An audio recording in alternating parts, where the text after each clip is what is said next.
এবং হুরুপ্রাপ্ত প্রবাসীদের বৈধ হওয়ার সুযোগ দিল সৌদি আরব। 2025 সালের 29 জানুয়ারি পর্যন্ত থাকছে সময়সীমা, নিশ্চিত করল বাংলাদেশ দূতাবাস।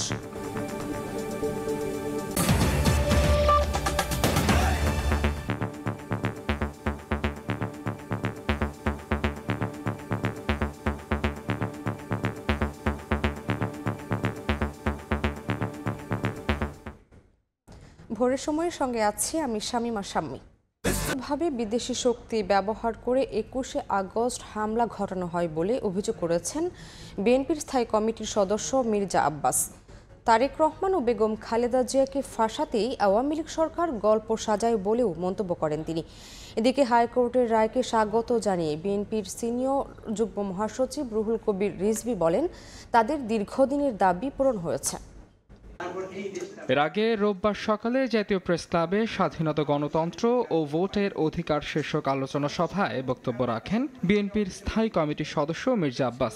জানান, রাজনৈতিকভাবে বিএনপিকে নেতৃত্ব শূন্য করতেই 21শে আগস্টের ঘটনায় নাটক সাজানো হয়। 21শে আগস্টে গ্রেনেড হামলা হয়েছিল, একটা বিদেশি শক্তি এই অপকর্মটা করে দেশ নেতৃত্ব খালেদা জিয়া এবং আমাদের নেতা তারেক, আজকের বিএনপির অ্যাক্টিং চেয়ারম্যান, ওনাকে ফাঁসাতে চেয়েছিল। সাজানো একটি গল্প তৈরি করে সেই গল্পের উপরে ভিত্তি করে তাকে সাজাও দিয়ে দিয়েছিল। আজকে প্রকাশ পেয়েছে, রায় ঘোষণা হয়েছে, এখান থেকে তারেক রহমান সাহেব এর মধ্যে দায়ী ছিল না বিধায় তাকে খালারে দেওয়া হয়েছে। এদিন নয়াপল্টনে সংবাদ সম্মেলনে বিএনপির সিনিয়র যুগ্ম মহাসচিব রুহুল কবির রিজভী বলেন, 21 আগস্ট গ্রেনেড হামলা মামলায় তারেক রহমানের খালাসের মধ্য দিয়ে বিএনপির দীর্ঘদিনের দাবি পূরণ হয়েছে। জনাব তারেক রহমানকে এবং বিএনপির অন্যান্য নেতৃবৃন্দকে জোর করে রাষ্ট্রশক্তি দিয়ে সাজা দিবে, শাস্তি দিবে, এটাই ছিল তাদের উদ্দেশ্য। আমি মনে করি যে আপিল বিভাগ যথার্থ বিচার করেছেন, ন্যায় বিচার হয়েছে এবং আমরা দীর্ঘদিন রাজনৈতিক সংগ্রাম এবং ন্যায় বিচারের জন্য যে সংগ্রাম করেছি তার কিছুটা হলেও আজকে প্রতিফলন হয়েছে। এদিকে বিএনপির স্থায়ী কমিটির দুই সদস্য আমির খসরু মাহমুদ চৌধুরী ও ডাক্তার AZM জাহিদ হোসেন বলেছেন, আইনি প্রক্রিয়ায় মামলা মোকাবেলা করে শীঘ্রই তারেক রহমান দেশে ফিরবেন।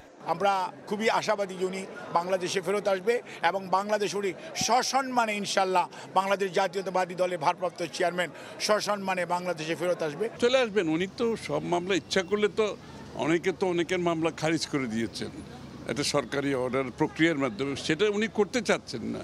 উনি চাচ্ছেন কোর্টের মাধ্যমে, ডিউ প্রসেস অফ লর মাধ্যমে, আইনের শাসন যে বলতে যেটা আমরা বোঝাই, সেইভাবে মামলাগুলো শেষ করে উনি চলে আসবেন। বাংলাদেশকে ভারত সুনজরে দেখানো উল্লেখ করে নেতারা বলেন, দেশে সাম্প্রদায়িক সম্প্রীতি নষ্ট করে আন্তর্জাতিকভাবে হেয় করার চেষ্টা চলছে। মাহাদ ইসলাম ধ্রুব, সময় সংবাদ, ঢাকা। শেখ হাসিনা আমলে শুধু ব্যাংক খাতের লুটের টাকায় বানানো যেত 24টি পদ্মা সেতু। বছরে পাচার হয়েছে প্রায় 2 লাখ কোটি টাকা। অনিয়মে রাজনৈতিক শক্তির সঙ্গে হাত মেলায় সরকারি কর্মকর্তারা। প্রধান উপদেষ্টাকে দেয়া শ্বেতপত্র কমিটির প্রতিবেদনে উঠে এসেছে এ তথ্য। কমিটির এক সদস্য বলছেন, শেখ হাসিনার আমলে দ্রুত বর্ধনশীল অর্থনীতির প্রচার ছিল মিথ। 2009 থেকে 2023 এই সময়ে প্রতি বছর দেশ থেকে গড়ে 16 বিলিয়ন বা 1600 কোটি ডলার পাচার হয়েছে, যা ওই বছরগুলোতে পাওয়া নিট বিদেশি সাহায্য ও বিনিয়োগের দ্বিগুণ। এছাড়া যে কর ফাঁকি দেওয়া হয়েছে, সেই অর্থ দিয়ে শিক্ষা ও স্বাস্থ্য খাতের বরাদ্দ বাড়িয়ে দ্বিগুণ করা সম্ভব হতো। অন্তর্বর্তী সরকার দায়িত্ব নেয়ার পর আওয়ামী লীগ সরকারের অর্থনৈতিক দুর্নীতি অনুসন্ধানে গঠন করা হয় শ্বেতপত্র কমিটি। রোববার প্রধান উপদেষ্টার কাছে প্রতিবেদন জমা দেয় সেই কমিটি, যাতে উঠে এসেছে বিগত 1.5 দশকে হাসিনা সরকারের ভয়াবহ এমন দুর্নীতির ফিরিস্তি। প্রতিবেদনে বলা হয়, বাস্তবতাকে পাশ কাটিয়ে বাংলাদেশকে বিশ্বে অর্থনৈতিকভাবে শক্তিশালী দেখাতে বছর বছর উচ্চ প্রবৃদ্ধির মিথ দাঁড় করিয়েছিল হাসিনা সরকার। গত 15 বছরে আওয়ামী লীগ সরকার উন্নয়ন খাতে ব্যয় করেছে 7,20,000 কোটি টাকা। এই খরচের 40% বা 2,80,000 কোটি টাকা লুটপাট করেছে সরকার ঘনিষ্ঠরা। একটা চিত্র যেটা দেয়া হয়েছে যে প্রবৃদ্ধি প্রতি বছরই বাড়ছিল, বিশেষ করে সপ্তম পঞ্চবার্ষিকী পরিকল্পনাধীনে। আমাদের ফাইন্ডিং হচ্ছে প্রবৃদ্ধি ছিল না তা কিন্তু না, কিন্তু যেই মাত্রায় প্রবৃদ্ধির কথা বলা হয়েছিল সেটা ছিল না, আর যেই দিকে যাচ্ছিল দিকটা ছিল উল্টো। শ্বেতপত্র প্রতিবেদনে উঠে আসে ব্যাংক খাতের লুটপাটের ভয়াবহ চিত্র। এ খাতে দুর্নীতি ও অনিয়মের জন্য ঋণ কেলেঙ্কারি, প্রতারণা, ভুয়া ঋণ ও ঋণের অপব্যবহারের বিভিন্ন ঘটনা চিহ্নিত করা হয়েছে। ব্যাংক খাতে যে পরিমাণ অর্থ লুটপাট হয়েছে তা দিয়ে নির্মাণ করা যেত 14টি মেট্রো রেল বা 24টি পদ্মা সেতু। গত 15 বছর ধরে যে ধরনের নৈরাজ্য চলেছে তাতে আসলে ব্যাংকিং খাত অত্যন্ত দুর্বল হয়ে পড়েছে। এখানে প্রায় 60টির মতো ব্যাংক, কিন্তু এর মধ্যে 10-15টি ছাড়া আর বাকিদের স্বাস্থ্য খুব একটা ভালো না। এছাড়া বিদ্যুৎ খাতের দুর্নীতির কথা তুলে ধরে প্রতিবেদনে বলা হয়, খাতটিতে বিদ্যুৎ কেন্দ্রের মালিক ও সরকারের সাথে যোগসাজশে দুর্নীতি হয়েছে। দুর্নীতির চ্যানেল হিসেবে কাজ করেছেন তৎকালীন জ্বালানি উপদেষ্টা, প্রতিমন্ত্রী ও বিদ্যুৎ বিভাগ। আর ছোট বড় সকল প্রকল্প পাশ করাতে লাগত তৎকালীন প্রধানমন্ত্রীর অনুমতি। বিগত 15 বছরে বাজারের স্বাভাবিক সরবরাহ ব্যবস্থাকে পুরোপুরি ধ্বংস করে কারসাজির সরবরাহ প্রক্রিয়া তৈরির মাধ্যমে বাজার ব্যবস্থাকে অকার্যকর করা হয়, যার ফলে উচ্চমূল্যে পণ্য কিনতে বাধ্য হয়েছেন ভোক্তারা। ফরহাদুর রহমান, সময় সংবাদ, ঢাকা। শেখ হাসিনা আমলের লুটপাটের চিত্রে অন্তর্বর্তী সরকার আতঙ্কিত। শ্বেতপত্র কমিটির প্রতিবেদন পেয়ে প্রধান উপদেষ্টা এমন মন্তব্য করেছেন বলে জানিয়েছেন প্রেস সচিব শফিকুল আলম। পাচারের অর্থ বিদেশ থেকে ফেরানোর চেষ্টার পাশাপাশি জড়িতদের বিচার হবে বলে জানিয়েছেন তিনি। রোববার সন্ধ্যায় রাজধানীর ফরেন সার্ভিস একাডেমিতে সংবাদ সম্মেলনে কথা বলেন শফিকুল আলম। প্রফেসর ইউনূস এটা বললেন যে এটা শুনে আমরা আতঙ্কিত। বাংলাদেশের অনেক মানুষ গরিব মানুষের টাকা এনারা লুটপাট করেছেন। খুব যে বেশি লোক তা না, এটা পলিটিশিয়ান ছিলেন, ব্যুরোক্র্যাট ছিলেন, অলিকার কিছু বিজনেসম্যান ছিলেন। এদের যে যোগসাজশে করা হয়েছে, এই টাকা যেভাবে হোক আমরা এটা ফেরত আনার চেষ্টা করব এবং সেই অনুযায়ী ইন্টারন্যাশনাল যারা প্রতিষ্ঠান এগুলো নিয়ে কাজ করে তাদের সাথে আমাদের অনেক ধরনের বৈঠক হচ্ছে। খেলাপি ঋণ এখন 15%-এর মতো আছে, সেটা ইভেনচুয়ালি যে হিট করবে 30%-এর মতো, এটা উইচ ইজ টু হাই। মহা চুরি, ইন্ডাস্ট্রিয়াল স্কেলের যে চুরি হয়েছে, তো সেই চুরির তো অবশ্যই বিচার হবে, কেউ ছাড় পাবে না। যুক্তরাজ্যে শেখ হাসিনার ঘনিষ্ঠ সাবেক মন্ত্রীসহ রাজনীতিক ও ব্যবসায়ীদের বিপুল পরিমাণ সম্পত্তির সন্ধান পাওয়া গেছে। পাচারের অর্থে অফশোর কোম্পানির নামে কেনা হয়েছে ফ্ল্যাট থেকে শুরু করে সুবিশাল অট্টালিকা। তালিকায় সালমান এফ রহমান, আহমেদ আকবর সোবহান, নজরুল ইসলাম মজুমদার, সাবেক মন্ত্রী সাইফুজ্জামান চৌধুরী সহ অনেকের নাম রয়েছে। দেশের আবাসন খাতে এসব ব্যক্তির বিনিয়োগ করা সম্পত্তির পরিমাণ 40 কোটি পাউন্ডের বেশি। যুক্তরাজ্যের সংবাদ মাধ্যম দ্য গার্ডিয়ানে উঠে এসেছে এ তথ্য।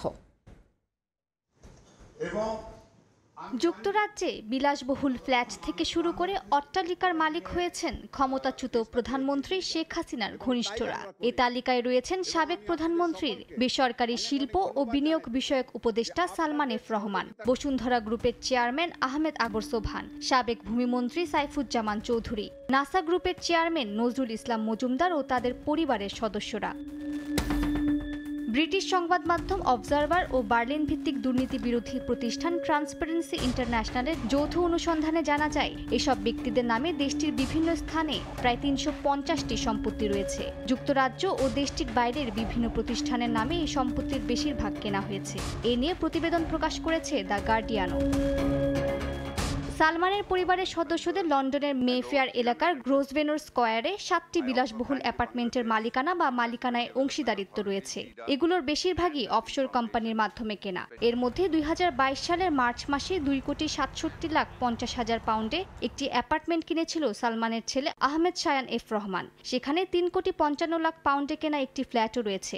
2022 সালে খবর বেরিয়েছিল লন্ডনের শায়ানের একটি বাড়িতে বিনা ভাড়ায় থাকতেন শেখ হাসিনার বোন শেখ রেহানা। দ্য গার্ডিয়ানের প্রতিবেদন অনুযায়ী যুক্তরাজ্যে সাবেক ভূমিমন্ত্রী সাইফুজ্জামান চৌধুরী ও তার পরিবারের প্রায় 16 কোটি পাউন্ড মূল্যের 300টির বেশি সম্পদ রয়েছে। রাজনীতিবিদদের বাইরে বাংলাদেশের ধনী ও প্রভাবশালী ব্যবসায়ীদেরও যুক্তরাজ্যের সম্পত্তি রয়েছে। এর মধ্যে যুক্তরাজ্যের সারে এলাকায় বসুন্ধরা গ্রুপের চেয়ারম্যান আহমেদ আকবর সোবহানের পরিবারের সদস্যদের 2টি সম্পত্তি রয়েছে।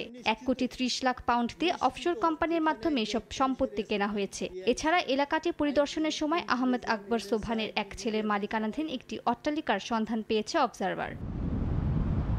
দেশটিতে নাসা গ্রুপের চেয়ারম্যান নজরুল ইসলাম মজুমদারের সম্পত্তিও জব্দ করা হয়েছে। লন্ডনের কেনসিংটনে তিনিও তার পরিবারের সদস্যরা কিভাবে 3,80,00,000 পাউন্ডের 5টি সম্পত্তি কিনেছেন তা খতিয়ে দেখতে চায় বাংলাদেশের সংশ্লিষ্ট কর্তৃপক্ষ। স্বপ্ন দেখিয়েছিলেন। মালিহা সুরবর্দী, সময় সংবাদ। ব্যাংক থেকে নামে বেনামে ঋণ নিয়ে হাজার হাজার কোটি টাকা লুট করে বিদেশের মাটিতে অঢেল সম্পদ গড়লেও রাঘব বোয়াল আর তাদের দোসররা এখনও ধরাছোঁয়ার বাইরে। আটকানো যায়নি আইনের জালে। টিআইবি বলছে বিদেশে অর্থ পাচার সহ ব্যাংক খাতে বিভিন্ন অনিয়মে জড়িত ছিল নিয়ন্ত্রণ সংস্থাগুলোরই এক শ্রেণীর কর্মকর্তা। ক্ষমতার পালাবদল হলেও কেন্দ্রীয় ব্যাংকে এখনও সক্রিয় দুর্নীতিবাজ সেই চক্র, এমন অভিযোগ বাংলাদেশ ব্যাংকের সংস্কারপন্থী কর্মকর্তাদের। অভিযুক্তদের ব্যাপারে সতর্কতা ও দ্রুত আইনি ব্যবস্থা নেওয়ার পরামর্শ অর্থনীতিবিদদের। আলতাফ হোসাইনের রিপোর্ট। নিজেদের কষ্টার্জিত অর্থ ব্যাংকে সঞ্চয় করেন প্রবাসী, ছোট ব্যবসায়ী, চাকুরিজীবী থেকে শুরু করে সব শ্রেণী পেশার মানুষ। রক্ত পানি করে জমানো সেই টাকা ঋণের নামে লুট করে বিদেশে পাচার করায় এখন তারল্য সংকট ব্যাংকগুলোতে। ব্যাংক লুটকারী হাসিনা সরকারের মদতপুষ্ট ব্যক্তিদের নামও উঠে এসেছে দেশি বিদেশি গণমাধ্যমে। ছাত্র জনতার অভ্যুত্থানে নতুন সরকার এলেও এখন পর্যন্ত ধরাছোঁয়ার বাইরে অর্থ পাচারকারী ব্যাংক খেকো দুর্নীতিবাজরা। দেশের বিপুল পরিমাণ অর্থ পাচার করে বিশ্বের বিভিন্ন দেশে সাম্রাজ্য গড়ে তুললেও ওই টাকা ফিরিয়ে আনার অগ্রগতি যেমন এখনও চিঠি চালাচালিতে সীমাবদ্ধ, তেমনি এখন পর্যন্ত কাউকেই আটকানো যায়নি আইনের জালে। অভিযোগ রয়েছে ব্যাংক খাত ধ্বংসের নানা অপকর্ম হয়েছে বাংলাদেশ ব্যাংকে বসেই। অভ্যুত্থান পরবর্তী শীর্ষ কয়েকজন কর্মকর্তা পদত্যাগ করে কেন্দ্রীয় ব্যাংক ছাড়লেও এখনও সক্রিয় আগের চক্র, এমন অভিযোগ বাংলাদেশ ব্যাংকের কর্মকর্তাদের অনেকের। 5 আগস্টের পর থেকে মানববন্ধন বিক্ষোভ করে অভিযুক্ত ব্যক্তিদের বিরুদ্ধে ব্যবস্থা নেওয়ার দাবিও জানিয়ে আসছেন তারা। তাদেরকে যারা সহায়তা করেছে তাদেরকে তদন্ত করে তাদেরকে আইডেন্টিফাই করতে হবে। এ বিষয়ে কথা বলতে কেন্দ্রীয় ব্যাংকের গভর্নরের সঙ্গে যোগাযোগ করার চেষ্টা করা হলেও তাকে পাওয়া যায়নি। মুখপাত্রও কোনো বক্তব্য দিতে রাজি হননি। টিআইবি মনে করে অর্থ পাচার সহ ব্যাংক খাতে বিভিন্ন অনিয়মে সহায়তা করেছেন এসব অনিয়ম প্রতিরোধের দায়িত্বে থাকা কর্মকর্তাদেরই কেউ কেউ। বিশেষ করে আমদানি রপ্তানির ক্ষেত্রে যে অর্থ পাচার হয়, এই ধরনের খাতগুলো যারা যে সমস্ত প্রতিষ্ঠানগুলো যেমন বাংলাদেশ ব্যাংক, বিএফআইও নিজেই কিন্তু ব্যাংক খাতের লুণ্ঠনের জন্য এবং লুণ্ঠনের সাথে জড়িত অর্থ পাচারের জন্য দায়ী। দীর্ঘদিনের অনিয়মের জঞ্জাল সরানো কিছুটা সময় সাপেক্ষ উল্লেখ করে এই অর্থনীতিবিদ মনে করেন অভিযুক্ত কিংবা জড়িতদের বিরুদ্ধে ব্যবস্থা নেওয়ার সময় শেষ হয়ে যায়নি। আইনি ব্যবস্থা গ্রহণ প্রক্রিয়া এটা শক্তিশালী হবে। একটা টাস্ক ফোর্স গঠন করা হয়েছে, তারা কার্যক্রম শুরু করলে আশা করি যে এদের বিরুদ্ধে কি আইনগত ব্যবস্থা গ্রহণ করা যায় সেটা আমাদের কাছে পরিষ্কার হয়ে যাবে। ওয়াশিংটন ভিত্তিক গবেষণা সংস্থা গ্লোবাল ফাইন্যান্সিয়াল ইন্টিগ্রিটি GFI এর প্রতিবেদন অনুযায়ী হাসিনার শাসনামলে দেশ থেকে পাচার হয়েছে 17 লাখ কোটি টাকা। পাচারের 70% হয়েছে ব্যাংক লুট ও বাণিজ্যের আড়ালে জালিয়াতির মাধ্যমে। আলতাফ হোসাইন, সময় সংবাদ, ঢাকা। বাংলাদেশকে তালিবানি রাষ্ট্র হিসেবে তুলে ধরতে মরিয়া ভারতের কিছু গণমাধ্যম। পরিকল্পিতভাবে অপপ্রচার চালানো হচ্ছে বলে মন্তব্য করেছেন পররাষ্ট্র উপদেষ্টা তৌহিদ হোসেন। রোববার রাজধানীতে এক অনুষ্ঠানে তিনি বলেন, 5 আগস্টের পর দেশে কিছুদিন পরিস্থিতি খারাপ থাকলেও এখন স্থিতিশীলতা এসেছে। In a sort of organized propaganda, not only in India but all over the world, to prove that Bangladesh is going to become some sort of a state where the minorities are oppressed, then the Taliban type of government as if is coming into. Bangladesh people actually feel that they are being victimized for no fault of themselves. And the bad thing about this is that as these vitriolics continue, the sentiments start hardening. This doesn't give anything good to any party. ছাত্র জনতার অভ্যুত্থানের ইতিহাস নতুন পাঠ্যপুস্তকে তুলে ধরা হবে বলে জানিয়েছেন প্রাথমিক ও গণশিক্ষা মন্ত্রণালয়ের উপদেষ্টা অধ্যাপক বিধান রঞ্জন। রোববার দুপুরে রংপুরে তিনি কথা জানান। উপদেষ্টা বলেন, পড়াশোনায় যেন বাড়তি খরচ না হয় এবং সবাই যাতে সমানভাবে শিক্ষা গ্রহণের সুযোগ পায় সে লক্ষ্যে কাজ করছে অন্তর্বর্তী সরকার। পাঠ্যপুস্তকগুলোতে আমাদের যে ছাত্র এবং জনতার যে অভ্যুত্থান ঘটে গেল এটার প্রতিফলন থাকবে, বিভিন্নভাবে থাকবে, গল্পের আকারে, বিভিন্ন ছবির আকারে। অনেক বই কিন্তু ছাপানো হয়েও গেছে। আমরা জানুয়ারি মাসে আমাদের প্রাথমিকের সব বই দিতে পারবো। আমাদের দেশের বেশিরভাগ মানুষের সামর্থ্য কম, সুতরাং তারা পড়ার পেছনে তাদের জন্য বাড়তি খরচ না হয় এবং এই লক্ষ্যে আমরা কাজ করছি। আওয়ামী লীগ সরকারের সময়ে হয়রানিমূলক মামলায় ভুক্তভোগীদের বিনামূল্যে আইনি পরামর্শ দেওয়ার কথা জানিয়েছে বাংলাদেশ সংস্কারবাদী পার্টি। রোববার বিকেলে জাতীয় প্রেস ক্লাবে এক আলোচনা সভায় দলটি এই ঘোষণা দেয়। মামলা বাণিজ্য ঠেকাতে কমিউনিটি প্রোটেকশন লিগ্যাল এইড নামে এই সহায়তা কেন্দ্রটি কাজ করবে বলে জানিয়েছেন তারা। তৎক্ষণাৎ সেবা প্রদানের জন্য হটলাইন চালু করা হয়েছে বলেও জানানো হয়। এছাড়া বিআরপি জানিয়েছে সাধারণ মানুষকে আইনি অধিকার সম্পর্কে সচেতন করতে নিয়মিত কর্মশালার আয়োজন করা হবে। ঠাকুরগাঁওয়ে বাড়ছে শীত, ঘন কুয়াশায় ঢাকা পড়ছে পথঘাট। শীতের আরও খবর জানাতে জেলা সদরে আছেন রিপোর্টার জিয়াউর রহমান বকুল। সরাসরি যাচ্ছি তার কাছে। দেখুন, উত্তরের জেলা ঠাকুরগাঁয়ে বরাবরই শীত বেশি পড়ে। এবারও কিন্তু আমরা লক্ষ্য করছি যে দিন যত বাড়ছে তত কিন্তু শীতের যে তীব্রতা সেটি কিন্তু দীর্ঘ হচ্ছে। আমরা এটি লক্ষ্য করেছি যে পাশাপাশি যে পথঘাট এবং অন্যান্য যেই শহরের যে জায়গাগুলো আছে সেগুলো ঘন কুয়াশায় ঢাকা পড়ছে। তবে গত বছরের মতো এবার কিন্তু শীতের যে তীব্রতা সেটি কিন্তু খানিকটা কম মনে হচ্ছে। এই কারণ ডিসেম্বরের এই 1 তারিখ থেকে শুরু করে পুরোদমেই কিন্তু শীত থাকে এবং কনকনে যেই শীত সেই শীত অনুভূত হয়। তবে এবার একটু গেল বছরের তুলনায় এবার একটু কম মনে হচ্ছে এবং ঘন কুয়াশাও কিন্তু তেমন একটি নেই বলা চলে। তবে তারপরেও এই অঞ্চলের মানুষের এই শীত কিন্তু অনেকটাই দুর্ভোগে পড়ে, কারণ প্রতি বছরেই শীতের যেই কনকনে অনুভূতি সেই অনুভূতির কারণে যেই উষ্ণতার জন্য যে গরম কাপড় সেই গরম কাপড়ের প্রয়োজন হয় গরিব দুঃখী অসহায় যেই মানুষগুলো আছে সেই মানুষগুলোর জন্য। আমরা জেলা প্রশাসনের সাথে কথা বলেছিলাম, তারা যে বিষয়টি বলেছেন যে গেল মাসেই তারা কিন্তু এই ত্রাণ মন্ত্রণালয় সেখানে কিন্তু চাহিদাপত্র পাঠিয়েছেন শীত বস্ত্রের জন্য, অর্থাৎ কম্বল যেই প্রতি বছর ঠাকুরগাঁও জেলায় পৌঁছায় ত্রাণ মন্ত্রণালয় থেকে, তারপরে কিন্তু সেটি ভাগ করে দেওয়া হয় জেলার যে 5টি উপজেলা রয়েছে সেই 5টি উপজেলার যে নির্বাহী কর্মকর্তা তাদের কাছে বন্টন করে দেওয়া হয়। পরে সেই নির্বাহী কর্মকর্তাগণ ইউনিয়ন পরিষদের যেই জনপ্রতিনিধি রয়েছে তাদের মাধ্যমে সাধারণ মানুষের কাছে পৌঁছানোর জন্য সেই শীতবস্ত্রগুলো বিতরণ করা হয়। এবারও কিন্তু আমরা সেই বিষয়টি কথা বলেছিলাম সেই বিষয় নিয়ে। তারা বলছেন যে শীতবস্ত্রের চাহিদা প্রেরণ করা হয়েছে, তবে এরই মধ্যে চলে আসার কথা। আমরা হয়তো পরবর্তীতে আরও আপডেট আপনাদেরকে জানাতে পারবো। তবে শীতের যে বর্তমান পরিস্থিতি সেই পরিস্থিতি যদি জানাই, যে ঠাকুরগাঁয়ের যে কনকনে শীতের যে অনুভূতি, হিম শীতল যে বাতাস সেটি কিন্তু এখনো পর্যন্ত সেইভাবে অনুভূত হচ্ছে না। তবে দিন যত যাচ্ছে ততই কিন্তু শীতের যে তীব্রতা সেই তীব্রতা বাড়ছে, এটি কিন্তু আমরা বলতে পারি। তো এই ছিল ঠাকুরগাঁ থেকে শীতের খবর নিয়ে সবশেষ। শীতের খবর জানাতে সরাসরি যুক্ত ছিলাম ঠাকুরগাঁওয়ে। পিলখানা হত্যাকাণ্ডের কুশীলবদের পালাতে কারা সহযোগিতা করেছে তা জানতে চায় দেশের মানুষ। গতকাল সকালে খুলনায় জামায়াতের কর্মী সম্মেলনে এই কথা বলেছেন দলটির আমির doctor Shafiqur Rahman. Eastern jute mill শ্রমিক ময়দানে এই কর্মী সম্মেলন অনুষ্ঠিত হয়। এ সময় আমির বলেন, ক্ষমতা স্থায়ী করতে প্রথমে পিলখানা হত্যাকাণ্ড এবং পরে জামায়াত নেতাদের ফাঁসি দেয় আওয়ামী লীগ। সে সময় যারা ক্ষমতায় ছিল পিলখানায় সেনা সদস্যদের প্রকৃত খুনি তারাই। দেশের শান্তি বিনষ্টে ষড়যন্ত্রকারীদের রুখে দিতেও আহ্বান জানান জামায়াত আমির।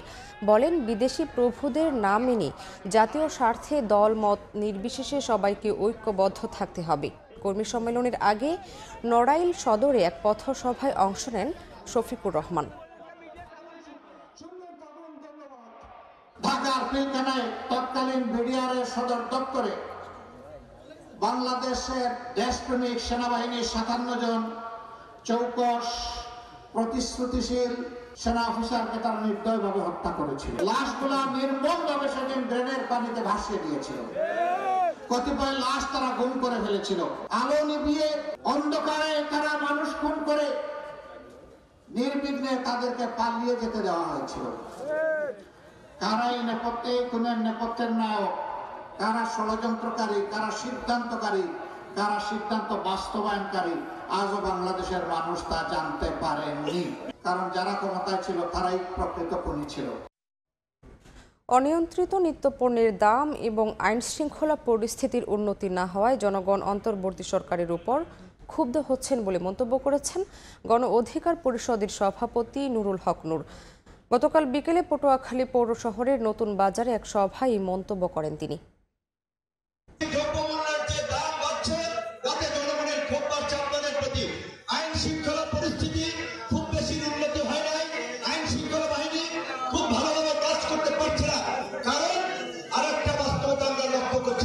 প্রশাসনের ব্যক্তিরা সবাই না, কতিপয় ব্যক্তি এখনই তাদের কেবলা ঘুরিয়ে দিচ্ছে। 2018 সালে তাবলিগের আলেম ওলামাদের উপর হামলার বিচার দাবিতে সংবাদ সম্মেলন করেছেন জুবাইরপন্থীরা। রোববার সকালে জাতীয় প্রেস ক্লাবে সংবাদ সম্মেলনের আয়োজন করা হয়। এ সময় মাওলানা মুফতি আমানুল হক অভিযোগ করেন, তাবলিগের চলমান বিভেদের জন্য সাদপন্থীরা দায়ী, আর তাদের মদত দিয়েছে ফ্যাসিবাদী হাসিনা সরকার। তুরাগ তীরে বিশ্ব ইজতেমা ময়দানে সংঘটিত হয়েছিল এক বর্বর ও ন্যাক্কারজনক ঘটনা।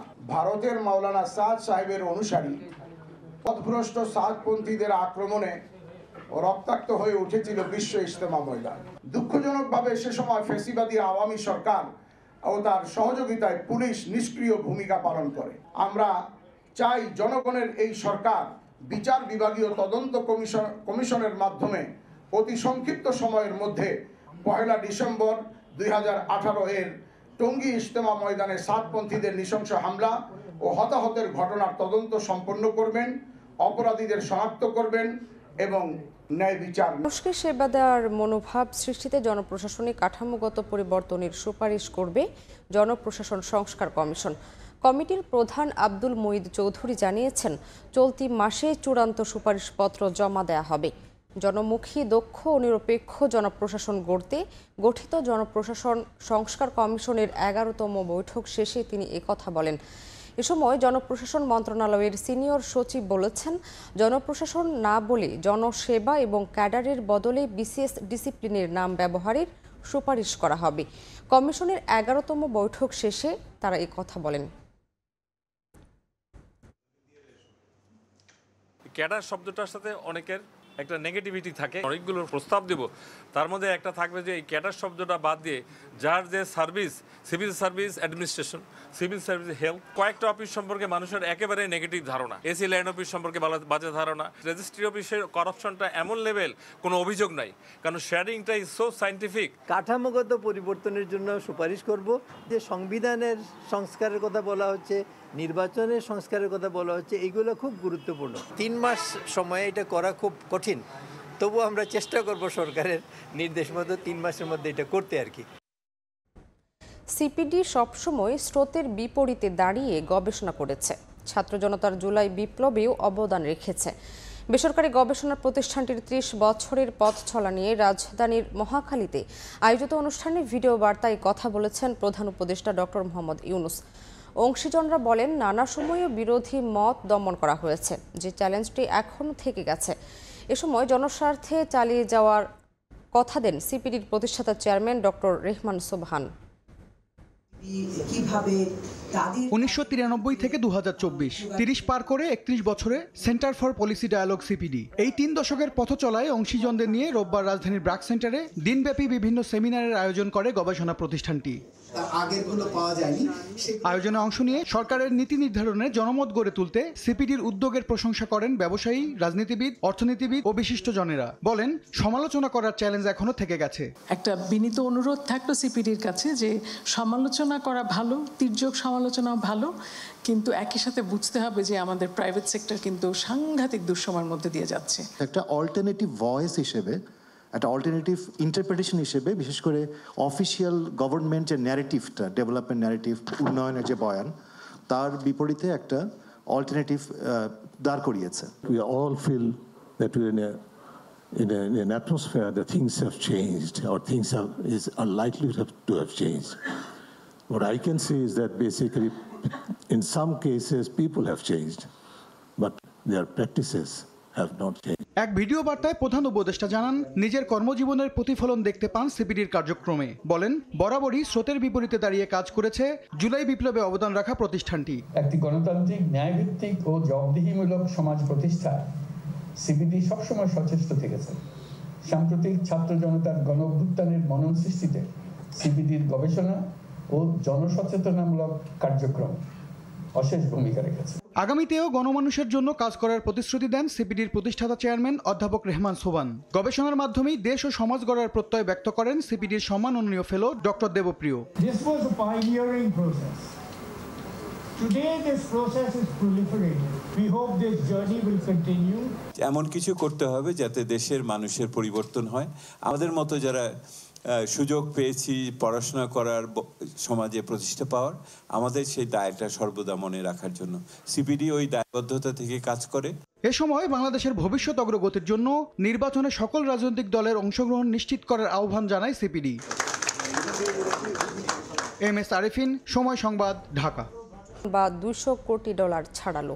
নভেম্বর মাসে প্রবাসীদের পাঠানো আয় এসেছে $219 কোটি 95 লাখ মার্কিন ডলার। রোববার বাংলাদেশ ব্যাংকের হালনাগাদ প্রতিবেদন থেকে জানা গেছে, নভেম্বর মাসে যে রেমিটেন্স এসেছে তা গত বছরের একই মাসের তুলনায় 13% বেশি। এদিকে অক্টোবরে এসেছিল $239 কোটি 51 লাখ ডলার। নভেম্বরে রাষ্ট্র মালিকানাধীন ব্যাংকগুলোর মাধ্যমে এসেছে $82 কোটি 42 লাখ ডলার। এছাড়া বিশেষায়িত ব্যাংকের মাধ্যমে $14 কোটি 58 লাখ ডলার, বেসরকারি ব্যাংকের মাধ্যমে $122 কোটি 31 লাখ ডলার ও বিদেশি ব্যাংকগুলোর মাধ্যমে এসেছে $62 লাখ 80 হাজার ডলার রেমিটেন্স। ফাইবার নেটওয়ার্ক তৈরি করতে চায় মোবাইল অপারেটররা, যার বিপক্ষে ফাইবার সেবাদাতারা। মোবাইল অপারেটরদের যুক্তি, বেসরকারি প্রতিষ্ঠানের সিংহভাগ ফাইবার ঝুলন্ত, যা অনেক বেশি মাত্রায় দুর্ঘটনাপ্রবণ এবং ব্যয়বহুল। যদিও এসব যুক্তি মানতে নারাজ বেসরকারি ফাইবার প্রতিষ্ঠানগুলো। তারা বলছেন, সিদ্ধান্ত বাস্তবায়ন হলে ক্ষতিগ্রস্ত হবে ব্যবসা ও বিনিয়োগ। তবে সবকিছু বিশ্লেষণ করেই সিদ্ধান্ত নেয়ার কথা জানিয়েছে বিটিআরসি। শুভ খানের রিপোর্ট। মোবাইলে ভিডিও স্ট্রিমিংয়ের মতো কন্টেন্ট দেখতে 3 থেকে 5 MBPS ব্যান্ডউইথ প্রয়োজন হয়। গ্রাহকের অবস্থান ফাইবারযুক্ত টাওয়ারে হলে সহজেই তা পেয়ে যান। তবে ফাইবার না থাকলে মাইক্রোওয়েভ দিয়ে প্রয়োজনীয় ব্যান্ডউইথ সবসময় মেলে না। এতে খারাপ হয় সেবার মান। নিরবচ্ছিন্ন সেবা নিশ্চিতে দেশজুড়ে সরকারি বেসরকারি 6 প্রতিষ্ঠানের 1,72,000 কিলোমিটার ফাইবার নেটওয়ার্ক রয়েছে। অথচ 45,000 মোবাইল টাওয়ারের মধ্যে ফাইবারে যুক্ত মাত্র 15,000 টাওয়ার। ফাইবার দিয়ে যদি আসলে সার্ভিসটা নিতে পারতাম এবং যদি এটা আন্ডারগ্রাউন্ড থাকতো 100%, তাহলে কিন্তু আমরা নিরবিচ্ছিন্ন নেটওয়ার্ক পেতাম। এই যে তখন আর এই কথা বলার কোনো সুযোগ থাকতো না যে ফাইবার কেটে গেছে এই কারণে নেটওয়ার্ক বন্ধ। ফাইবার ব্যবহারে মোবাইল অপারেটরদের অনীহা কেন? তথ্য বলছে, সামিট ও ফাইবার অ্যাটমের 1,22,000 কিলোমিটার নেটওয়ার্কের মধ্যে 80,000 কিলোমিটারই ঝুলন্ত ফাইবার। যে কোনো মুহূর্তে কাটা পড়ার ঝুঁকি রয়েছে।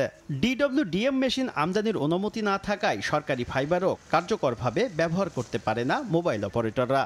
এমন প্রেক্ষাপটে নিরবচ্ছিন্ন 5G সেবা দিতে অন্তত 60 থেকে 80% টাওয়ারে ফাইবার সংযোগ থাকা প্রয়োজন। আমাদের 5Gর ভবিষ্যৎ সেটা গাছের ডালে অথবা বিদ্যুতের খুঁটিতেই ঝুলে আছে। ফাইবার নেটওয়ার্কটা সাজাতে না পারি, তাহলে আপনার 4G এবং 5Gর আমরা কোনো ভবিষ্যৎ দেখতে পাচ্ছি না। 2009 সাল থেকে নেটওয়ার্ক স্থাপনে অন্তত $300 মিলিয়ন বিনিয়োগ করেছে বেসরকারি ফাইবার সেবাদাতারা। এখন বিনিয়োগের সুরক্ষা চান তারা। তারাই আমার কাস্টমার, তারা যদি রিড করে ফেলে তাহলে আমার লাইসেন্সের কোনো অর্থহীন হয়ে যায়। অপারেটরদের দাবি দেওয়া নিয়ে বিচার বিশ্লেষণ করছে বিটিআরসি। ভবিষ্যতে মোবাইল কোম্পানিগুলি যদি ডার্ক কোড না পায়, এখন এই ডার্ক কোড মোবাইল অপারেটররা নিজেরা করবে নাকি অন্য কারো কাছ থেকে নিবে? So will have to see যে কোন জিনিসটা সাস্টেইনেবল হবে বেশি। দেশের টেলিকম সেবার শুরুতে ফাইবার নেটওয়ার্ক সম্প্রসারণ সবার জন্য উন্মুক্ত থাকলেও 2009 সালে বিটিআরসি NTTN লাইসেন্স দেয় তা বন্ধ হয়ে যায়। শুভ খান, সময় সংবাদ, ঢাকা। ডিজাইনে ত্রুটি থাকায় বর্জ্য পরিশোধন করা যাচ্ছে না। 16 কোটি টাকা ব্যয়ে নির্মিত বরগুনার পৌর বর্জ্য পরিশোধনাগারী। এছাড়াও বর্জ্য থেকে পলিথিন আলাদা করার ব্যবস্থাও নেই। রাষ্ট্রীয় অর্থের এমন অপরিকল্পিত ব্যয় নিয়ে প্রশ্ন তুলেছেন সচেতন নাগরিকরা। যদিও প্রয়োজনীয় সংস্কার শেষে চলতি মাসেই পরিশোধনাগারটি চালুর আশ্বাস দিয়েছে পৌর কর্তৃপক্ষ। রুবেল হোসেনের ছবিতে সাইফুল মিরাজের রিপোর্ট।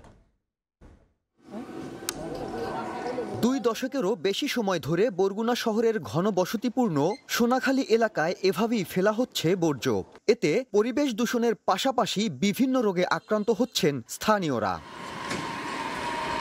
শহরের বর্জ্য সমস্যা নিরসনে 16 কোটি টাকা ব্যয়ে নির্মাণ করা হয়েছে পরিশোধনাগার, কিন্তু ত্রুটি থাকায় উদ্বোধনের 3 বছর পরও এটি চালু করা যায়নি। এতে চরম বিপাকে স্থানীয়রা। ময়লার কারণে আমাদের এলাকায় অ্যালার্জি, চুলকানি, কাশ এবং 2 জনের ক্যান্সারও হয়েছে। অসম্ভব রোগ হইতো, ডায়রিয়া কোনো অভাব হলো না, হাসপাতাল যাওয়া লাগবে প্রত্যেকদিন। সংশ্লিষ্টরা বলছেন, ডিজাইনের ত্রুটি থাকার পাশাপাশি বর্জ্য থেকে পলিথিন আলাদা করার কোনো ব্যবস্থা নেই। বর্জ্য পরিশোধন করে সার উৎপাদনের কথা থাকলেও জনবল সংকটে সেটিও সম্ভব হচ্ছে না। অপরিকল্পিতভাবে রাষ্ট্রের বিপুল পরিমাণ অর্থ ব্যয়ের যৌক্তিকতা নিয়ে প্রশ্ন তুলেছেন সচেতন নাগরিকরা। আমরা ডাম্পিং করতেছি এই কিচেন ওয়েস্টগুলো, ওইখানে 2 পাশে আলো বাতাস ঢুকতেছে, ওইটাকে বন্ধ করতে হবে সবার আগে। ওয়েস্ট ম্যানেজমেন্টের সাথে কিন্তু আমরা হিউম্যান চেইনও জড়িত। এই জায়গাটায় যদি প্রপার ইউটিলাইজেশন না হয় তো সেই ক্ষেত্রে দেখা যাবে প্রত্যেকটা সেক্টরে আমরাই ক্ষতিগ্রস্ত হচ্ছি। প্রয়োজনীয় সংস্কার শেষে চলতি মাস থেকেই পরিশোধনাগারটি চালুর আশ্বাস পৌর কর্তৃপক্ষের। অলরেডি তারা এই এসডিসি, এটা ফরিদপুর পৌরসভার বর্জ্য শোধনাগার, এটা অপারেশন করতেছে এবং তারাই আমাদেরটাই এটা অপারেশন করবে। বাংলাদেশ সরকার ও এডিবির অর্থায়নে 2021 সালে নির্মাণ করা হয় বর্জ্য পরিশোধনাগারটি। সাইফুল মিরাজ, সময় সংবাদ, বরগুনা। জলবায়ু পরিবর্তনের প্রভাবে শীতকালেও কমছে না ডেঙ্গুর প্রকোপ। এতে বছর জুড়েই ডেঙ্গুর দাপটে বাড়ছে প্রাণহানি। রোববার সকালে সিরডাপ মিলনায়তনে ডেঙ্গুর ভয়াবহতা ও প্রতিরোধে করণীয় বিষয়ে গণসচেতনতামূলক আলোচনা সভায় এসব কথা বলেন বক্তারা। দেরিতে চিকিৎসকের শরণাপন্ন হওয়ায় প্রাণহানি বাড়ছে জানিয়ে বিশেষজ্ঞরা জানান, ডেঙ্গুতে শক সিনড্রোমে মৃত্যুর হার বেশি। ডেঙ্গুর জন্য কোনো অ্যান্টিভাইরাল ওষুধ না থাকায় নিয়ন্ত্রণ সম্ভব হচ্ছে না। এডিস মশার কারণে শুধু ডেঙ্গু নয়, জিকা ভাইরাস এবং চিকনগুনিয়া বিষয়েও সতর্ক থাকার পরামর্শ দিয়েছেন বিশেষজ্ঞরা।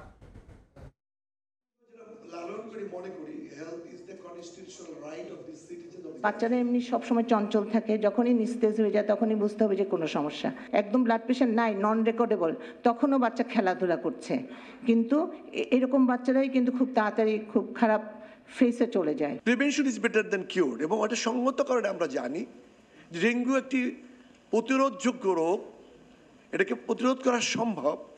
এবং এটা শুধু স্বাস্থ্য বিভাগের দায়িত্ব নয়, এটা শুধু সিটি কর্পোরেশনের দায়িত্ব নয়, এটা একটি multi sectoral approach, comprehensive approach, এটা হলিস্টিক অ্যাপ্রোচ।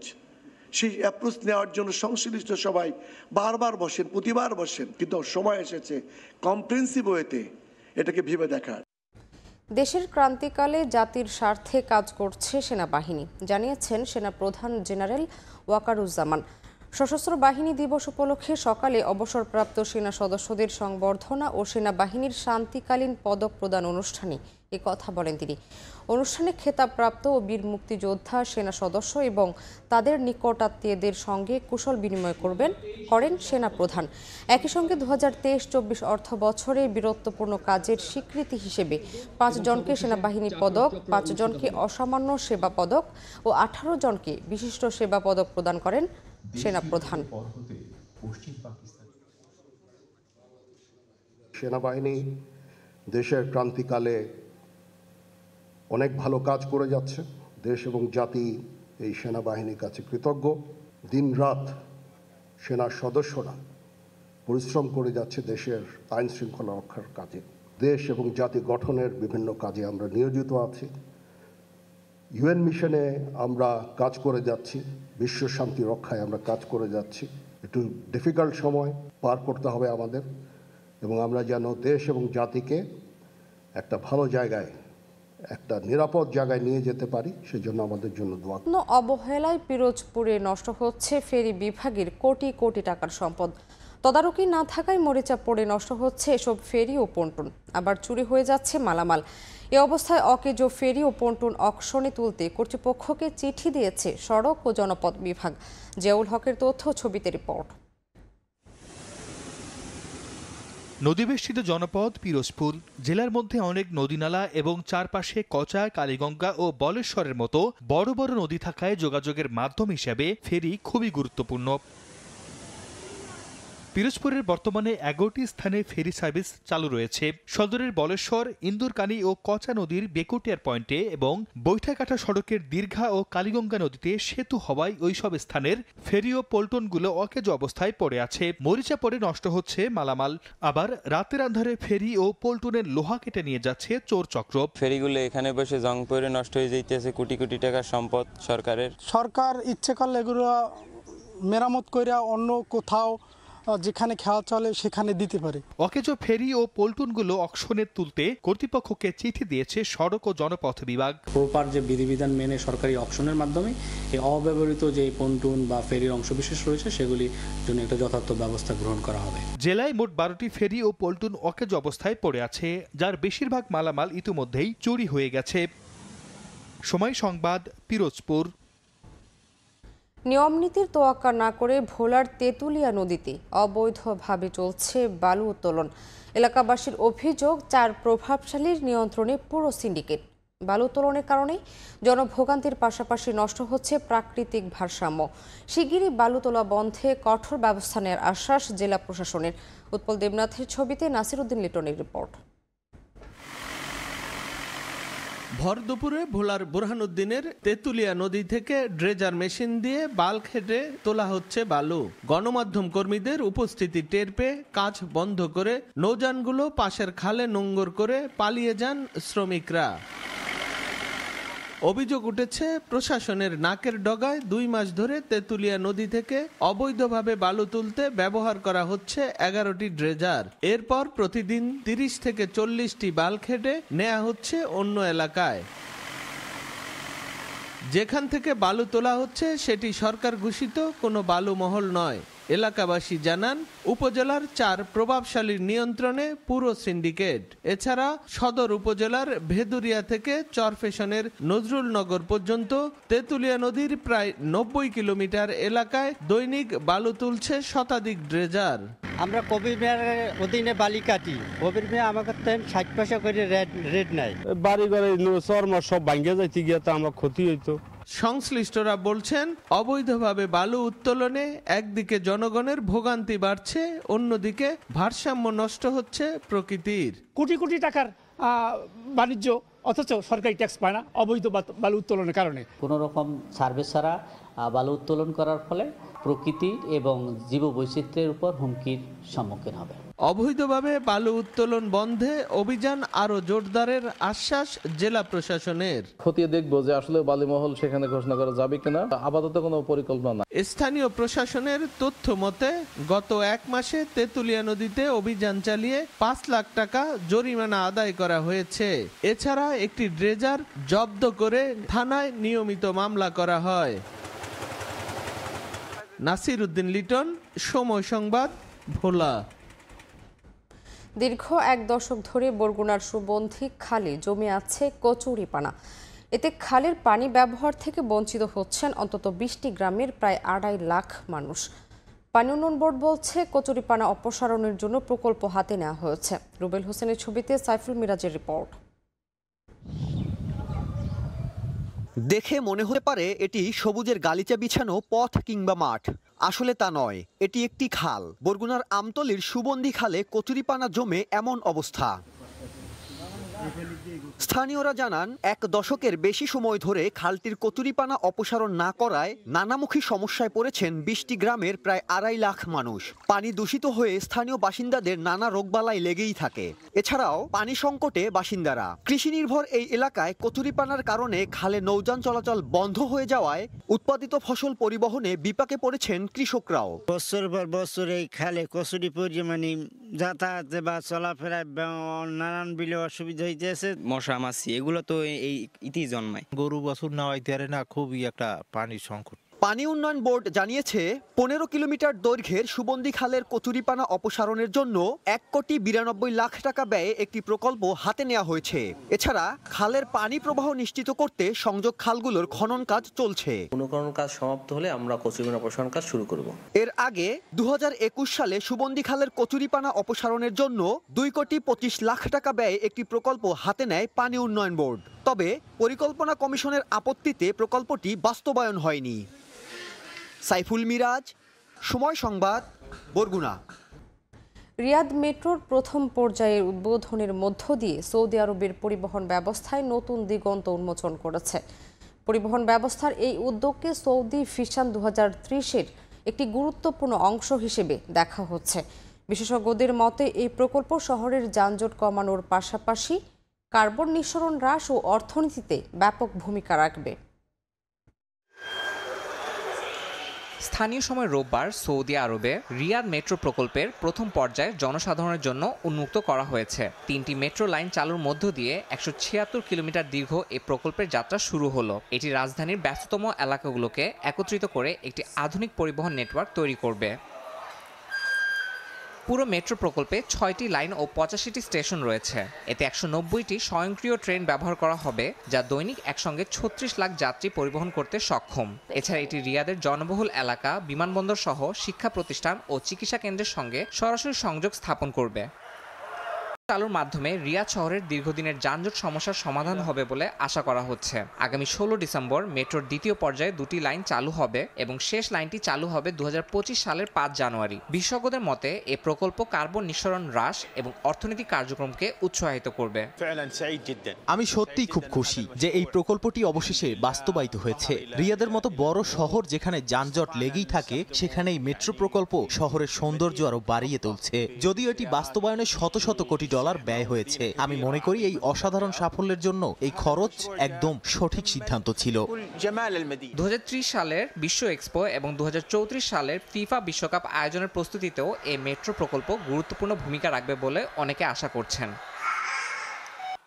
ইয়াসিন মোহাম্মদ জিসান, সময় সংবাদ। সৌদি আরবে অবস্থানরত প্রবাসীদের জন্য সুখবর দিয়েছে দেশটির সরকার। দেশটিতে হুরুপ বা পলাতক কর্মীর তালিকায় অন্তর্ভুক্ত হওয়া প্রবাসীদের বৈধ হওয়ার সুযোগ দেওয়া হয়েছে। 2025 সালের 29 জানুয়ারি পর্যন্ত এই সুযোগ থাকছে। বিষয়টি নিশ্চিত করেছে রিয়াদে অবস্থিত বাংলাদেশ দূতাবাস। বিস্তারিত আরিফুর রহমানের প্রতিবেদনে। সৌদি আরবে নানা কারণে কফিল বা স্পন্সর থেকে বিচ্ছিন্ন হয়ে যারা হুরুপ বা পলাতক কর্মীর তালিকায় অন্তর্ভুক্ত হয়েছেন, তাদের জন্য এসেছে বৈধ হওয়ার সুবর্ণ সুযোগ। রিয়াদে বাংলাদেশ দূতাবাসের আইন সহকারী মামুনুর রশিদ জানিয়েছেন, 2024 সালের নভেম্বর পর্যন্ত যেসব প্রবাসী এই পরিস্থিতিতে রয়েছেন, তারা আগামী বছরের জানুয়ারির 29 তারিখের মধ্যে বৈধ হতে পারবেন। তারা যে জিনিসটা আমাদেরকে জানিয়েছেন যে 2024 সালের 30 নভেম্বর পর্যন্ত যাদেরকে হুরুপ দেওয়া হয়েছে ইতিপূর্বে, এই হুরুপ্রাপ্ত কর্মীরা চাইলে এখন বৈধ হতে পারবে। এর জন্য সুযোগ দেওয়া হয়েছে আজকে 1 তারিখ থেকে 29 জানুয়ারি পর্যন্ত, 25 সালের 29 জানুয়ারি পর্যন্ত। হুরুপ প্রাপ্তদের বৈধ হওয়ার এই প্রক্রিয়া কেবল সৌদি সরকারের অনুমোদন পাওয়া নির্ধারিত পদ্ধতিতে সম্পন্ন হবে। তবে এর জন্য প্রবাসীদের নির্ধারিত কাগজপত্র এবং প্রাসঙ্গিক তথ্য জমা দিতে হবে। এ বিষয়ে দূতাবাস থেকে আরও জানানো হয়, প্রবাসী বাংলাদেশিদের সাহায্যের জন্য বিভিন্ন তথ্য সেবা চালু রাখা হয়েছে। প্রবাসীরা দূতাবাসে যোগাযোগ করে প্রয়োজনীয় পরামর্শ ও দিক নির্দেশনা নিতে পারবেন। সকল প্রবাসীদের এই সুযোগ কাজে লাগানোর আহ্বান জানিয়েছে বাংলাদেশ দূতাবাস। যারা এখনও বৈধ হওয়ার চেষ্টা করেননি, তাদেরকেও দ্রুত এই সুযোগ গ্রহণের পরামর্শ দেওয়া হয়েছে। আরিফুর রহমান, সময় সংবাদ, সৌদি আরব। আজ সংযুক্ত আরব আমিরাতের 53তম জাতীয় দিবস। 1971 সালের এই দিনে ব্রিটিশ শাসন থেকে মুক্ত হয় বিশ্বের অন্যতম সমৃদ্ধশালী দেশটি। জাতীয় দিবস উপলক্ষে 4 দিন ব্যাপী থাকছে নানা আয়োজন। শিবলি আল সাদিকের রিপোর্ট। 1971 সালের 2 ডিসেম্বর ব্রিটিশ শাসন থেকে মুক্ত হয় সংযুক্ত আরব আমিরাত। রাষ্ট্র প্রতিষ্ঠাকালীন 7টি প্রদেশ নিয়ে গঠিত মধ্যপ্রাচ্যের মরুভূমির এই দেশটির সর্বপ্রথম শাসনভার গ্রহণ করেন আমিরাত প্রতিষ্ঠার মহানায়ক, হৃদয়বান ও ন্যায়পরায়ণ শাসক শেখ জায়েদ বিন আল নাহিয়ান। প্রতি বছর 2 ডিসেম্বর জাতীয় দিবস হিসেবে পালন করে দেশটি, এবারও তার ব্যতিক্রম হয়নি। প্রতিটি বাড়িতে জাতীয় পতাকা উত্তোলন করা হয়েছে, দামি দামি গাড়িগুলো মোড়ানো হয়েছে পতাকায়। জাতীয় দিবসে তারা এই জাতি, ধর্ম, বর্ণ, প্রবাসী এবং তাদের নিজস্ব নাগরিক সবাই মিলে একসাথে এই জাতীয় দিবস উদযাপন করে। 4 দিনের ছুটি ঘোষণা করেছেন। নানান উদ্যোগ, নানা আয়োজনের মাধ্যমে দেশটির কারাগার থেকে ৫,৫০০ বন্দীকে এবার মুক্তি দেয়া হয়েছে। এর মধ্যে বিক্ষোভে আটক ৭৫ জন সহ আরো বেশ কিছু বাংলাদেশি রয়েছেন বলে জানা গেছে। দিবস উপলক্ষে আমিরাতের প্রধান শহরগুলোকে মনোরম সাজে সাজানো হয়েছে।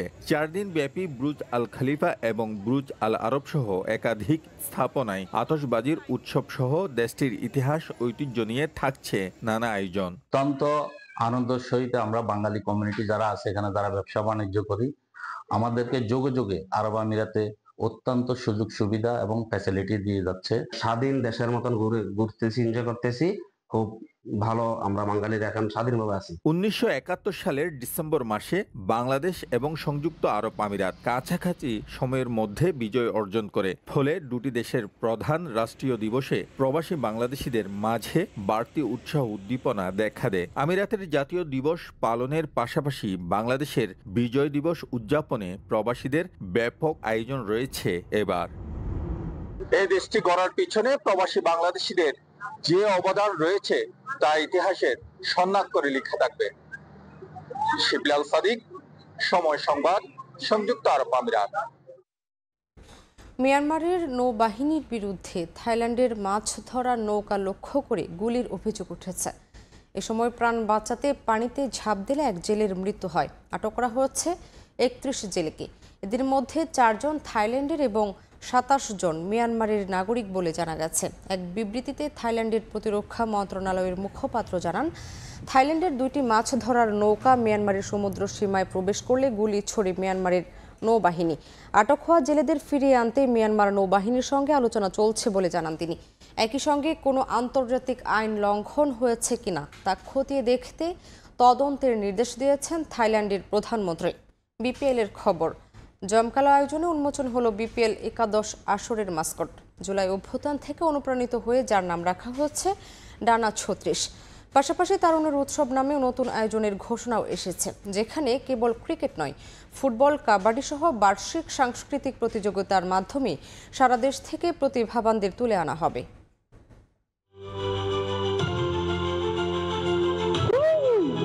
বাংলাদেশ প্রিমিয়ার লিগ 2025 ও তারুণ্যের উৎসব 2025-এর 36 ডানায় ডানা 36।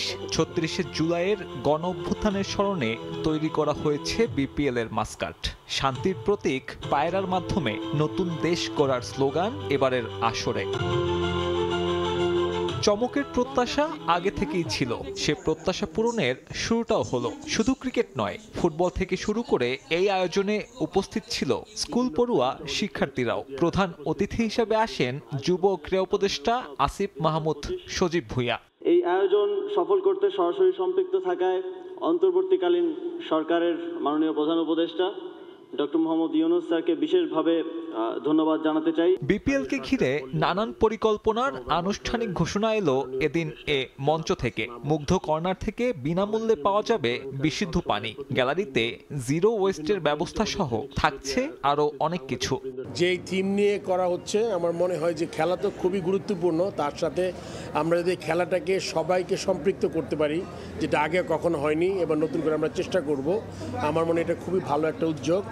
এখন যে কোনো ভালো উদ্যোগকে স্বাগত জানাতে হবে প্রথম, বাট এটা কতটুকু সাকসেসফুল হবে এটা কিন্তু শেষ হলেই বুঝে যাবে। ক্রিকেটের পাশাপাশি যুব ক্রীড়া মন্ত্রণালয়ের অধীনে দেশ জুড়ে প্রতিভা তুলে আনার পদক্ষেপ নেওয়া হয়েছে তারুণ্যের উৎসবের ব্যানারে, যেখানে ফুটবল, ব্যাডমিন্টন, কাবাডি খেলার পাশাপাশি থাকবে সাংস্কৃতিক প্রতিযোগিতা। দেশের তারুণ্যের শক্তিকে উজ্জীবিত করার মাস্কট উন্মোচনের পর এবার উদ্বোধনী পর্বের অপেক্ষা। 3 দিনে 3 ভিন্ন ভেন্যুতে হবে আয়োজন। অতিথিদের নাম ঘোষণা না হলেও বড় চমক দিতে চায় আয়োজকরা। সাব্বির মিথুন, সময় সংবাদ, ঢাকা। বিপিএল মাঠে গড়ানোর বাকি নেই 1 মাসও, অথচ এখনও পার্টিসিপেশন মানি পরিশোধ করেনি একাধিক দল। বিভিন্ন ফ্র্যাঞ্চাইজি মালিকদের পরিচয় নিয়েও আছে বিতর্ক।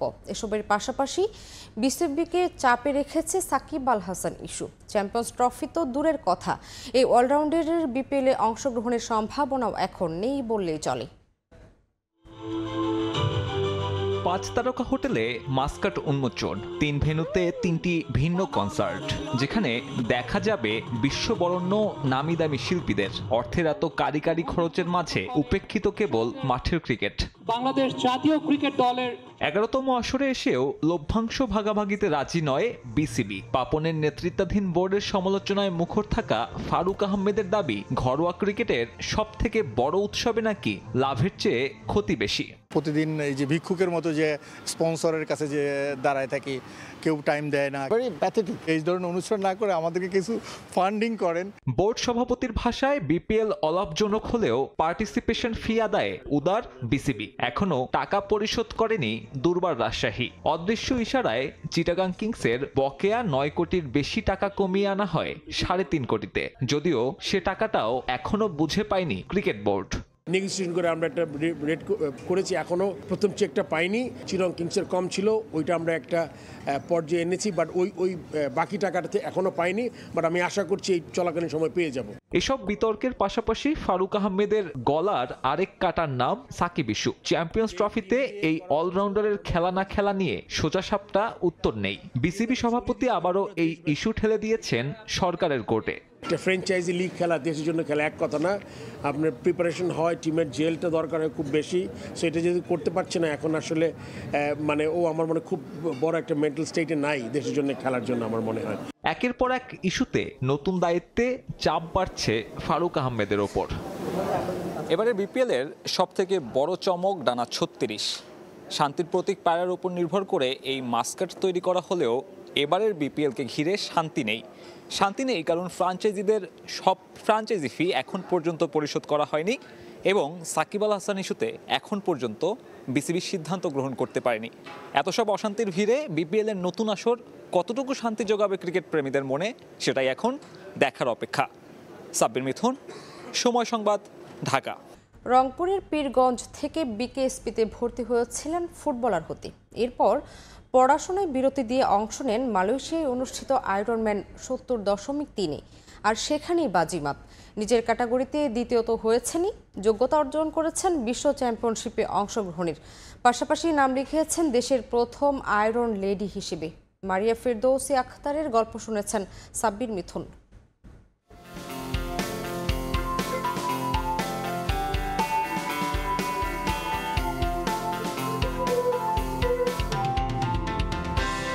আয়রন লেডি বা লৌহ মানবী, আমার সঙ্গে আজকে যিনি আছেন তিনি বাংলাদেশের প্রথম লৌহ মানবী। শুধুমাত্র নামের জন্য না, কাজের ক্ষেত্রেও এই মেয়েটি প্রমাণ করেছেন যে তিনি আসলেই আয়রন লেডি। আমার সাথে আছেন মারিয়া। মারিয়া, আপনাকে স্বাগতম সময় সংবাদকে সময় দেওয়ার জন্য। এবং আমি একটু আপনার মুখে শুনতে চাই এই আয়রন লেডির সাথে আপনার নামের সম্পৃক্ততার আসলে শুরুটা কীভাবে? ভাইয়া, আমি মূলত বিকেএসপির ফুটবল প্লেয়ার ছিলাম। তো সেখান থেকে 2023 সালে আমি এইচএসসি পাশ করে বের হই। তারপর ঢাকা আসি ইউনিভার্সিটিতে ভর্তি হওয়ার জন্য। রিলস ভিডিও দেখতে দেখতে আরাফাত ভাইয়ার ভিডিও আসে, তো ওখান থেকে এটা আমি আবার লোহামানো, আবার এটা কি যে ছেলেরাই শুধু পারে মেয়েরা পারে না। 21 কিলো দৌড়েছি, তার মানে এটা সম্ভব। আমি কেজি স্কুলে যাইতাম ব্যাটিস্টারে, তো ওখানে সাইকেল চালায় যাইতাম। তো সাইকেলে একটা ছিল আমার অভিজ্ঞতা, আরেকটা আছে সেটা হচ্ছে সুইমিং। তো দুইটা পারি, এটা একটু কষ্ট করলে বা আমি চেষ্টা করলেই পারবো। তো ওখান থেকে গিয়ে আমার শুরু হয়। তারপরে রেজিস্ট্রেশন করার পরে মোটামুটি প্র্যাকটিস করার পরে গিয়ে আমি আয়রনম্যানের কম্পিটিশনে যাই। বাসায় জানতো না, বাসায় জানতো যে আমি ঢাকায় কোচিং করছি, আমি ঢাকায় পড়াশোনা করতেছি ঢাকা ইউনিভার্সিটিতে। আদৌ আমি ভর্তি হয় নাই। 8 ঘন্টা 18 মিনিটে আমি সম্পূর্ণ করি এবং আমার এজ ক্যাটাগরিতে 18 থেকে 24 আমি ফার্স্ট রানার আপ হই। আমরা নর্মালি একটু হাঁটলেই আসলে অধৈর্য হয়ে যাই, সেখানে একটা লম্বা ম্যারাথন শেষ করলেন আপনি, তারপরে সুইমিং, তারপরে সাইক্লিং। এই আসলে মোটিভেশনটা আপনি কোথা থেকে পেলেন এবং এইটা অ্যাকচুয়ালি আপনার নিজের লাইফে কতটুকু ইম্প্যাক্ট ফেলে? যখন আমি সুইমিং শুরু করি তখন ভাবি যে গিয়ে মাত্র শুরু করলাম, আবার সুইমিং শেষ করে সাইকেলিংয়ে যখন যাই তখন সুইমিংকে ভুলে গিয়ে সাইকেল মাত্র শুরু করলাম এটা ভাবি। তারপর সাইকেলিং শেষ করে সাইকেলিংকে ভুলে গিয়ে আমি ভাবি যে মাত্র দৌড় শুরু করলাম। আপনি মালয়েশিয়াতে একটা জায়গায় পার্টিসিপেট করেছেন, নিজেকে এটার ক্যারিয়ারও হয়তো করতে চাচ্ছেন, কিন্তু আসলে এটার ফিউচারটা কি? আমি ওয়ার্ল্ড চ্যাম্পিয়নশিপে চান্স কোয়ালিফাই হই স্পেনে, এটা 25 সালে নভেম্বর মাসে আছে। তো আমার টার্গেট আছে যদি আমি আমার পৃষ্ঠপোষকতা বা আমি যদি স্পন্সর পাই তাহলে আমেরিকাতে ফুল আয়রনম্যান হাওয়াইতে আমার খেলার ইচ্ছা আছে। মারি, আপনার জন্য অনেক অনেক শুভকামনা। দেশের পতাকা উঁচিয়ে ধরেন এবং আরও আন্তর্জাতিক পরিমণ্ডলে নিজের ব্যাপ্তি ছড়িয়ে দেন। দর্শক, কথা বলছিলাম বাংলাদেশের প্রথম আয়রন লেডি মারিয়ার সাথে, যার স্বপ্ন দেশের পতাকাটাকে আরও বিভিন্ন বৈশ্বিক আসরে ছড়িয়ে দিবে। সাব্বির মিথুন, সময় সংবাদ, ঢাকা।